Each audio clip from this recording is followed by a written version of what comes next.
And Rabia Qadir has already summarized a lot of the situation, so I don't want to repeat what they said, but I do want to touch on a lot of the conditions in the concentration camps that haven't been touched on.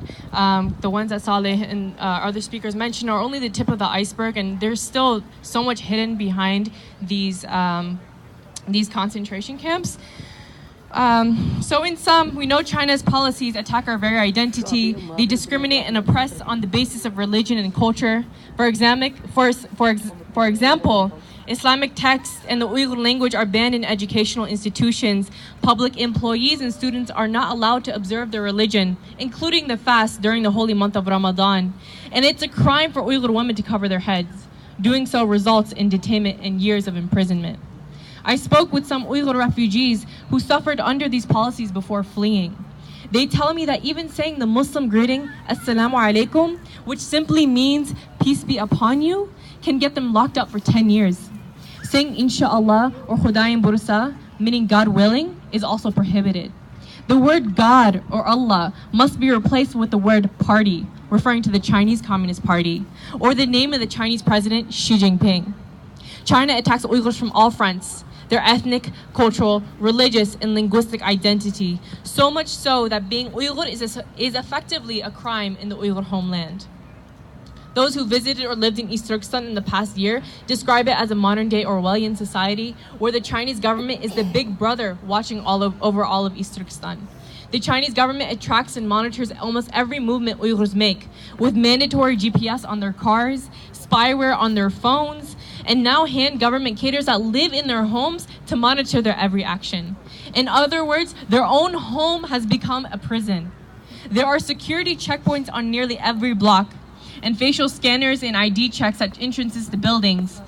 This past December, Chinese authorities began collecting DNA samples, fingerprints, and iris scans from all residents between the ages of 12 and 65 under the guise of public health programs. Now I'm getting to the part that I'm trying to really emphasize now. So we all know that China has began arbitrarily detaining Uyghurs and other people of occupied East Turkestan in these so-called re-education camps. In these camps, these people suffer in these camps where China attempts to cleanse them of their religious and political ideologies in an attempt to rapidly assimilate the Uyghurs and erode their distinct identity by making the expression of their identity, their culture, and their religion criminal acts.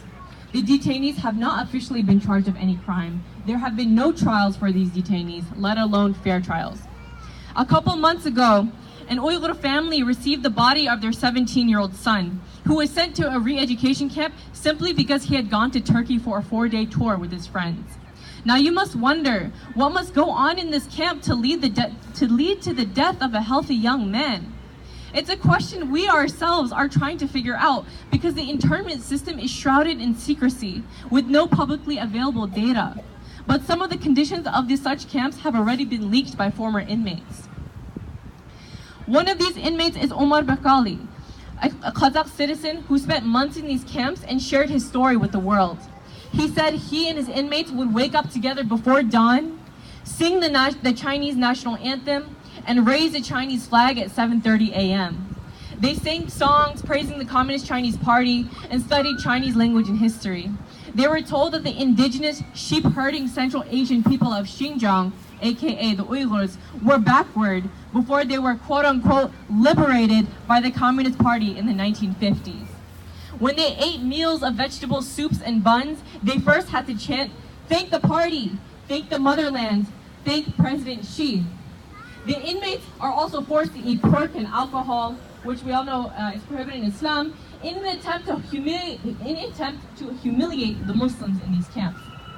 In 4-hour sessions, instructors lectured about the dangers of Islam and drilled internees with quizzes that they had to answer correctly or be sent to stand at a wall for hours on end.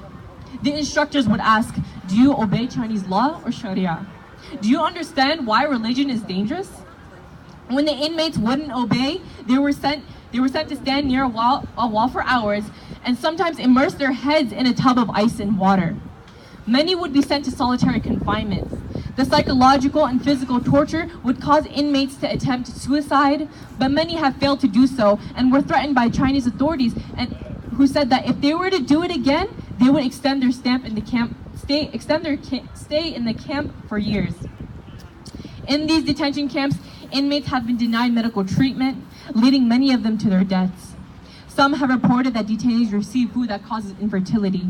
The camps are so overcrowded that China can't build new ones fast enough. So government buildings and schools are being repurposed into makeshift camps. People are forced to sleep on their sides, cramped against each other.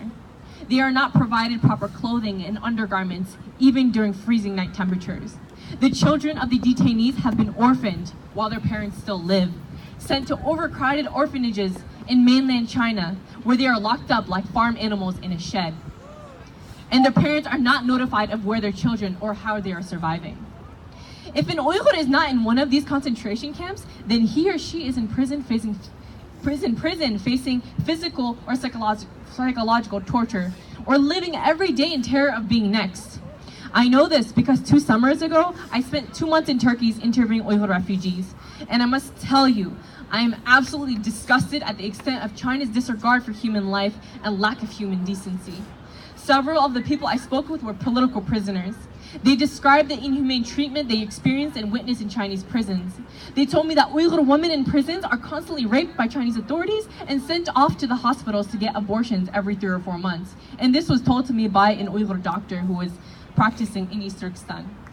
One of the former political prisoners named Adil Abdul Ghafur, who now lives in Turkey, told me that during his time in detention, before being officially sentenced to 13 years of prison, he wasn't allowed to shower for 30 months. He and his Uyghur cellmates were allowed to use the restroom only once every 12 hours, and the bathroom was outside where more than 50 prisoners had to wait in line in the freezing cold.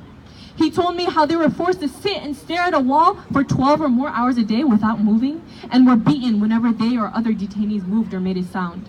They were forced to memorize Chinese propaganda poetry, and if they were unable to, they were forced to douse their heads in a tub of their own feces. He also told me how the prisons intentionally spread HIV and AIDS to the Uyghur prisoners.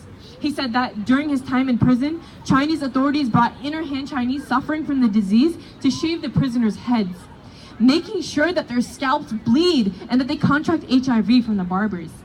The family of the infected prisoner, according to him, would then be asked to sign a letter confirming that their child had contracted the disease, and this would be used to humiliate and ostracize the family. Many healthy Uyghur prisoners in China don't leave prison hospitals alive, and those that actually need medical attention do not receive it. Instead, they receive a slow and painful death. Adil told me that one of his inmates was beaten so badly that the entirety of his legs got infected.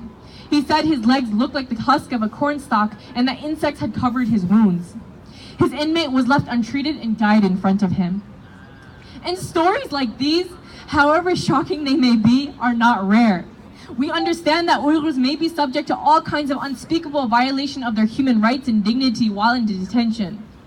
Perhaps that's why an Uyghur man living in Turkey publicly asked China to just kill his mother and wife who was in these concentration camps, even offering to pay for the bullets so that they would not be subject to the kind of inhumane treatment and torture that many Uyghurs face. Today, in the small towns and villages of East Turkestan, you will be pressed to find most families with 1 or 2 members missing, mostly young men. This is how genocide begins and has already been happening.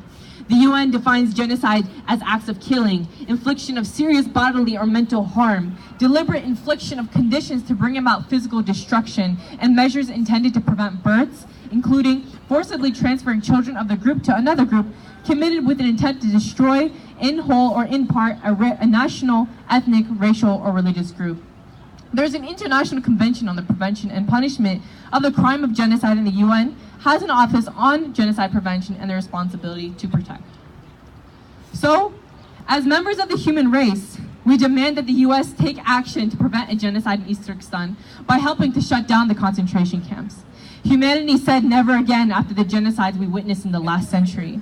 Today, we demand the US government to act on those words and protect the Uyghur, Kazakh, Kyrgyz, Uzbek, and other people of East Turkestan by preventing the genocide brewing in East Turkestan right now. Thank you.